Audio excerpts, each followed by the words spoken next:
All right, welcome to lesson 12 of the Civil War. In this lesson, we're going to cover how the army was formed and how the economy was built during the war.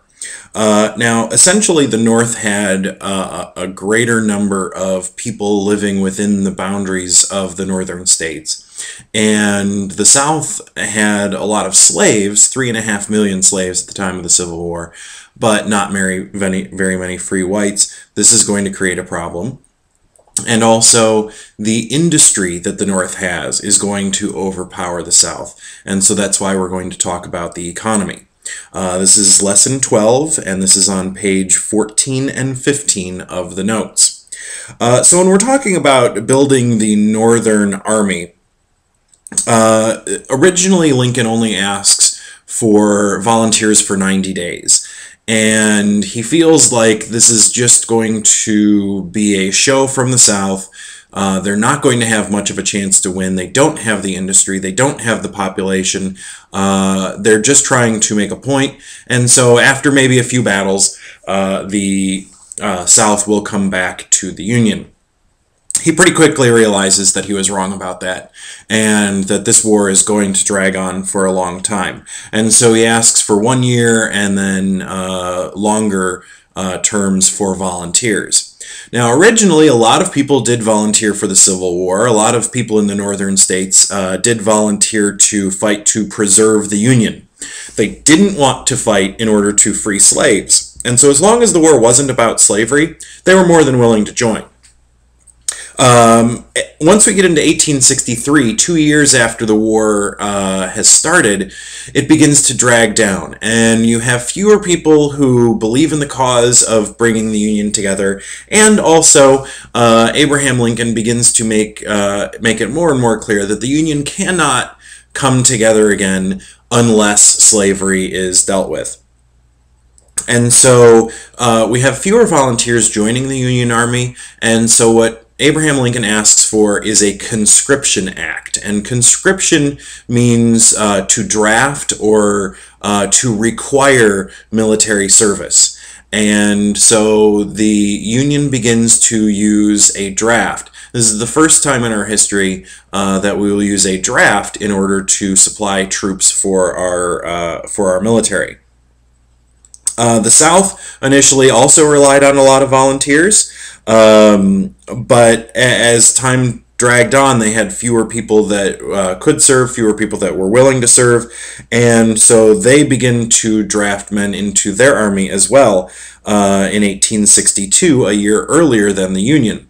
They're pretty desperate for people to serve, and so they began drafting people as young as 17, and as the war drags on, we'll see that they're going to draft people much younger than 17 as well. 12 and 13-year-olds were required to serve for the Confederacy, and when they originally start, they were drafting people as old as 50, and then they discontinue putting an age limit on the top end of the draft. Something that both sides do concerning the draft is they allow people to pay their way out of being drafted, which means that the poor are going to be the people who are giving their lives for the war, and the rich just have to pay a small fee in order to not fight. And this is what leads to the New York draft riots in 1863, because a lot of the immigrants from Ireland to the United States and who were living in New York at the time, of course, couldn't afford to pay the $300 to get out. And so this created a lot of anger among the lower classes, both in the North and the South. In terms of African Americans in the war, or free blacks in the North, or slaves in the South, Lincoln resisted using free blacks to serve in the military at the very beginning. He felt that that would turn especially the border states against the war. But after a while, he does agree to allow African American volunteers to serve, and then African Americans to be drafted. Total, it will be about 10% of the Union Army that will be made up of African Americans, free blacks from the North, and in fact a few freed slaves. The Confederacy didn't want to give guns to the slaves. They considered that if they were to give guns to the slaves in order to help them fight, what's to stop them from turning around and just shooting their generals and actually creating a lot of rebellion in the South. It was only until the Confederacy is pretty assured that they're going to lose towards the end of 1863 and into 1864 that they do finally begin to arm some of the slaves. The slaves are very resistant to fighting, but don't go into full rebellion.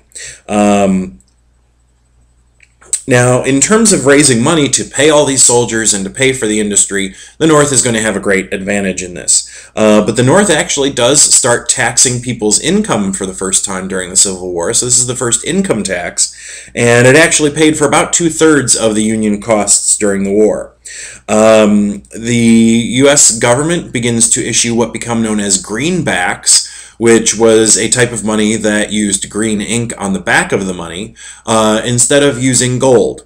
If they could use paper money instead of gold, then this means that they can print money at nearly the value of gold, but were able to hold on to their gold reserves in order to do foreign trade during the war. And actually, the value of the Union currency holds its value quite well. There's not a whole lot of inflation in the North. In the South, on the other hand, they decide to pay for the war just by printing a lot of money. This never works out well. If you're printing money, that means that everybody has access to money.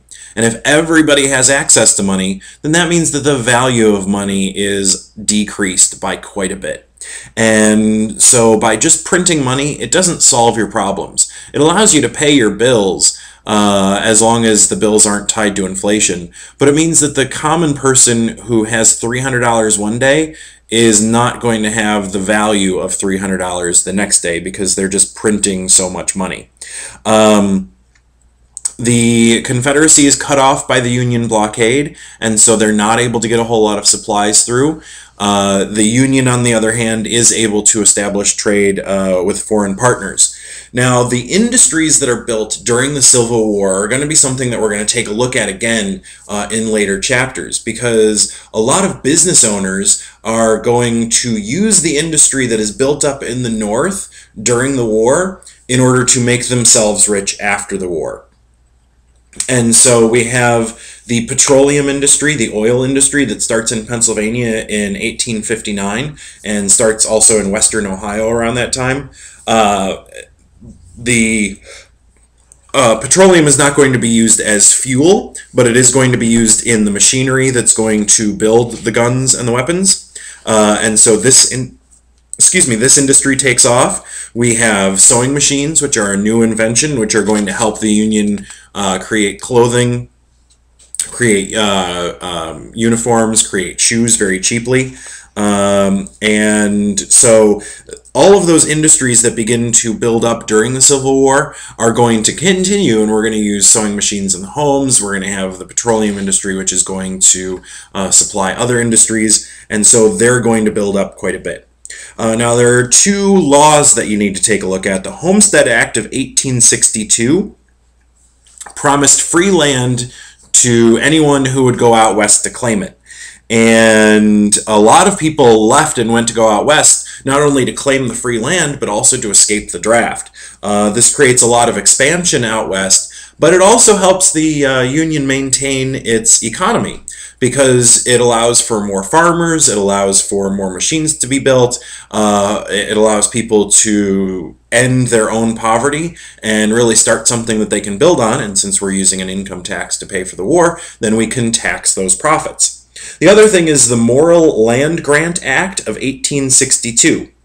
And what this act said was that each state would receive 30,000 acres for each senator and congressman that they had in Congress. So the more population you had, the more land you got from the Morrill Land Grant. And what we did was we took the sale of that land, the sale of those 30,000 acres plus, and we used those profits in order to build universities. Ohio State University is a land grant college. The money that was that they got from selling that land was used to start those schools. But in the South, things aren't looking so good. Cotton, can't ship it out anywhere. You can't sell it. And so if you can't sell it, you're not going to be able to build up your economy. And so that's a serious disadvantage of the South, one that they're not going to be able to overcome.